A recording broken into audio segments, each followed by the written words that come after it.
তো আমি দেখেন গরুর মাংসটা কষাচ্ছি। এবার আমি লঙ্কা গুঁড়ো, হলুদ গুঁড়ো আর আদা রসুন বাটা, পেঁয়াজ, তেল, লবণ দিয়ে চাপিয়ে দিয়েছিলাম সিদ্ধ করতে। তো এবার আমি এই যে জিরের গুঁড়ো আর গোলমরিচের গুঁড়ো, এই যে গরম মশলার গুঁড়ো দিয়ে দিলাম। ঝোলটা এসে চোখে পড়ে গেল গো। তো বন্ধুরা আমার কেমন কতটা হচ্ছে দেখেন, আর খুব সুন্দর একটা গন্ধ এসছে।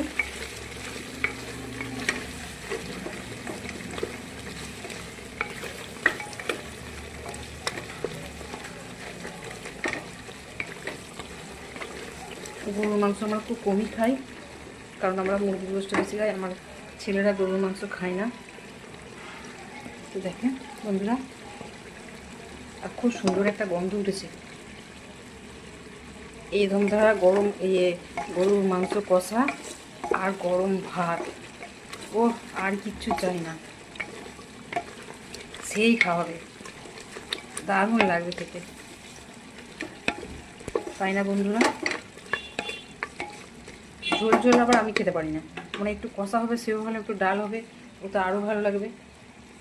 তবে গরম ভাতের জন্য এরকম মাংসটাই ভালো, আর ঝোল না করলেও চলবে, তাই না বন্ধুরা? খেতে খুব ভালো লাগে, আপনারা এইভাবে করবেন। আগে মশলা দিয়ে সিদ্ধ করে নেবেন, সিদ্ধ করে নিয়ে এবার জিরে গুঁড়ো, গরম মশলার গুঁড়ো, যদি গোলমরিচের গুঁড়ো কেউ খায় গোলমরিচের গুঁড়োও দেবেন। মশলাটা আপনাদের মর্জি মতো। তো আমার কষাটা হয়ে গেছে বন্ধুরা। ভিডিওটা ভালো লাগলে লাইক কমেন্ট শেয়ার করবেন, একটা সাবস্ক্রাইব করে দেবেন বন্ধুরা। আমি এইভাবেই রান্না করি, তো যারা আমার হাতে খেয়ে তারা বলে এই রান্নাটা খুব ভালো হয়েছে। তো ভালো থাকবেন বন্ধুরা, দেখা হবে অন্য কোনো ভিডিওতে।